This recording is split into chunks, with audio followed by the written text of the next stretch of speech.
The FIBA Europe Cup is off to a strong start. This poor team, Anvil, they've been on the wrong side of a couple game winners here.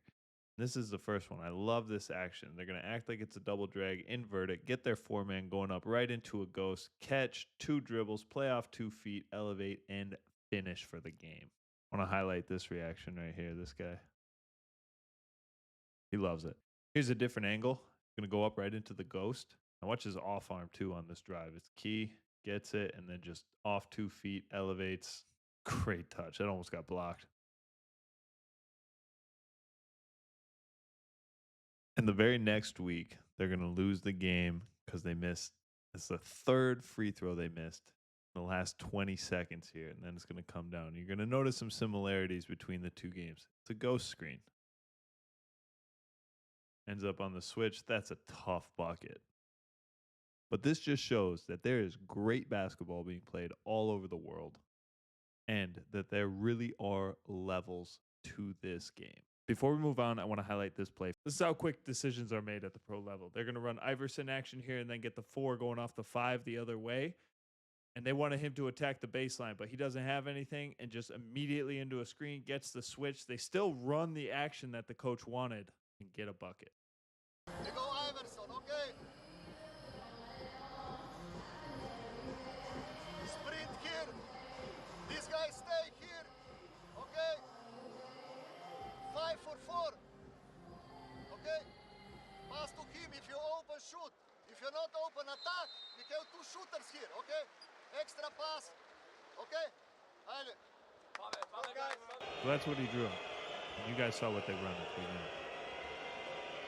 So he's supposed to drive baseline. Nothing doing.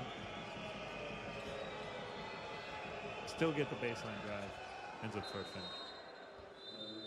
So for a little bit of context, these games are being played in the FIBA Europe Cup, which if you look at international competitions in Europe, that is the bottom of the barrel. At the top, you have the Euroleague, followed by the Basketball Champions League and the EuroCup. And then below that, you have the Europe Cup.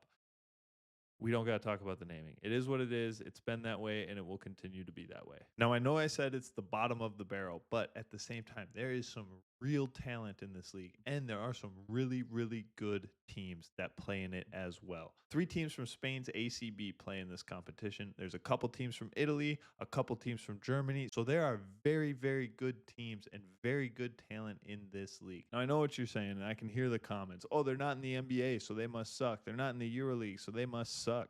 They don't. They're very good at basketball. And honestly, my theory is the average high school or college player can learn more from watching these games than watching the NBA, because the NBA is so far above what we even think of basketball is. And they play with different rules anyway. So this game is even similar, more similar to like a high school or college game.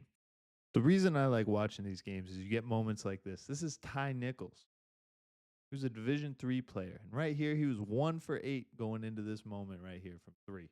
He calls his own number and hits the biggest shot of the game to put his team up 2.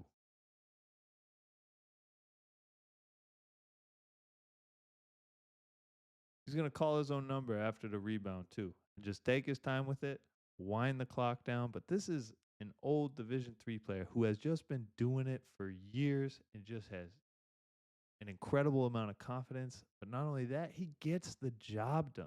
Look at this finish right here. Great touch.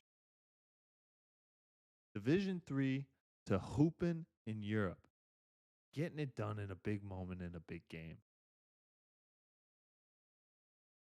Now, the reason I'm focusing on this is because I think it is a genuine disservice to the world of basketball to only focus on the NBA. The problem is that's what gets clicks on the internet. So if you like this kind of stuff, if you really want to learn the game, subscribe to the channel, because this is where I believe players can take more stuff out of my videos and then actually apply them into the games than watching Victor Wembanyama and say, this is how you should finish around the rim. Now, I know that's an extreme example, but you get the idea.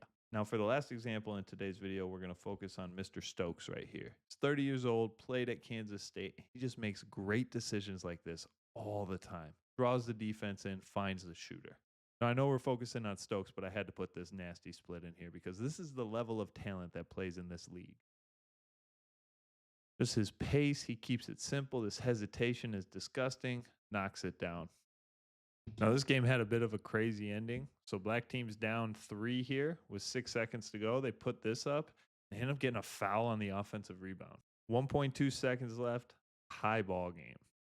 Now, here's the game winning sideline out of bounds. And a lot of teams do this. They run a lot of like fluff action and disguise it to end with one simple action, like this simple pin down at the end here. And catch and shoots are the way to go. What a shot. This game shouldn't have been tied at the end, but what a moment. All right, we had game winners. We had go screens. We had catch and shoots. We had a dude who just took the ball into his own hands and was 1 for 8, but made the biggest 3-pointer of the game to go 2 for 9. What a big 2 for 9 that was. But that is just mental toughness for the basketball. If you like this kind of stuff, please subscribe to the channel. And if you are serious about basketball and getting better, I strongly recommend you check out the studyofhoops.com. It could be the key to unlocking your potential. And I'm not just saying that. I use what's called the mirror method. We look at different players. We go over it. It's all about game film, okay? I'm talking too much. This is the end of the video. Studyofhoops.com. And subscribe too.